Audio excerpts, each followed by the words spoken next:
All right, episode 7. I have the task. Once I graduate, I realize I've got to get a job.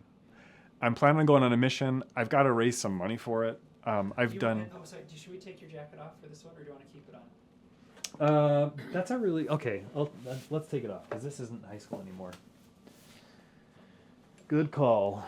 Does the white shirt look okay, or should I put on the black jacket? I put the jacket on. I put some jacket on. Okay. This is going to be just a menagerie of jackets.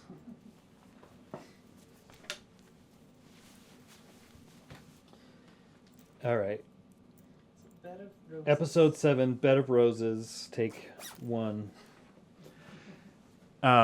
This episode is called Bed of Roses because I was very fortunate. Again, like stars aligning for me. Like I have this opportunity to get a job that I don't feel like I earned. I know that I need to get a job. I know I need to prepare for college expenses and probably get a car and just all those things. Really kind of make some like young adult decisions, right? And I feel like I'm kind of slow out of the gate. And all of a sudden I get a call from a friend, Dustin Coleman. He says, "Hey, are you looking for a job?" And I said, "Yeah, actually I am." He says, "I have a job working for Jimmy's Flower Shop, and I would like to train you over the course of a week to take my place, and then I'm leaving on a mission. And you'll then have the opportunity to work for a year and then train someone, and then you go on your mission." Like that's the way that this company has done their driver for all these years. They had a couple of drivers, but they always had one that was kind of college age. Interestingly enough, the driver that trained Dustin was Ariane's older brother. So I was like, oh, there's this cool connection there, you know? And Ariane's older sister worked at the flower shop. And I was like, oh, this is just connecting me more to this relationship that I really, really like, right? Anyway, so Dustin calls me, he tells me it's a flower delivery. And instantly I think, I have my driver's license, but I don't know Ogden at all. Like I will fail. And I'm sure I'll crash the car or something. Like I nearly let my fear of learning something new and facing some discomfort, like not choose to do that. And that would have been horrible if I would have passed on that opportunity. Because ultimately what ends up happening is I show up, I get hired just based on his recommendation, and I'm delivering flowers. And back in the day, this is 1996. Back in the day when you needed to find some place, you didn't have a phone. You looked in the map section in the phone book. And fortunately, Ogden streets are pretty predictable.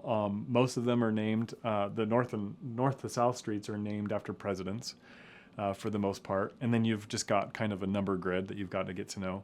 And within a couple of weeks, I was feeling like, okay, I get this. Like I can do this. And what a job, man. If there is an amazing job to have at that age, like I'm in the car, I'm just listening to my oldie songs that I loved. I get introduced to talk radio. I'm listening to Dr. Laura all of a sudden, getting relationship advice, you know, when music isn't on the radio, sports talk radio, all these kind of things, because I'm just on the road. I go to school in Ogden at Weber State, and then I just drive down to Washington Boulevard where Jimmy's Flower Shop is, and I'm delivering flowers all afternoon. And it's such a great job. When I think about some of the fun things about that is I worked with some great people. Jimmy's Flower Shop was started by a man named Jimmy, and old Japanese man. And by the time I came around, his son Mike was running it. Mike was a really, really great person. For some reason, I always felt like he was mad at me. I don't know why I have such a guilty conscience. It's probably because every time I drove by the Great Harvest on 25th Street, I'd stop and get a free piece of bread. And I always felt really guilty that I did that. And also, I was really worried about making phone calls on the cell phone because I thought these all cost money and he's going to see that like I'm making phone calls. When I wasn't making phone calls, not that first year. But anyway, I drove for Jimmy's and it was great getting to know the different streets in Ogden. working in the back, preparing the flowers, all that kind of stuff was really, really fun. It was a great job to have for that year. And of course, I followed suit. I found someone that, was a year younger and just kind of continued that tradition. One of the great things about Jimmy's was that I was able to leave on my mission from that job. When I got home, I struggled to find a job. And ultimately, I found myself back at Jimmy's delivering flowers. And by this time, I'm getting close to getting married. And for a couple of weeks, I can't remember the exact timing, I'm delivering flowers kind of part-time while I'm a married student. And you better believe any flowers that were extra would come home with me, and you'd think that my wife would be so excited to have all these flowers. Come to find out, she's just not a flower person. She would much rather have like a dress or something that doesn't die, So anyway, it was great, great relationships there for that stint that I had before and after my mission. Most recently, and I'll kind of just wrap up this episode with this little story.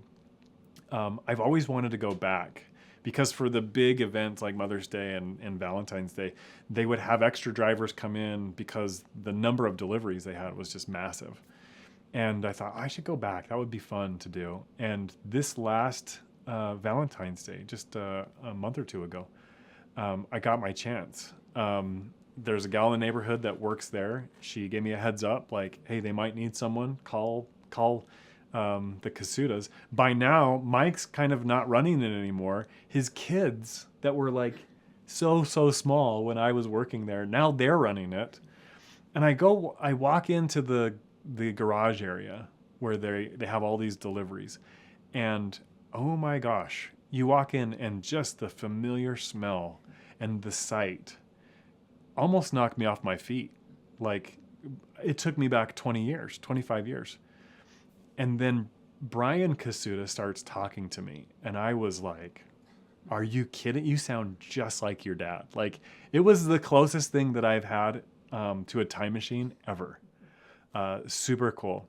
And by now, of course, we're not using phone books to get around, but they have a fancy process.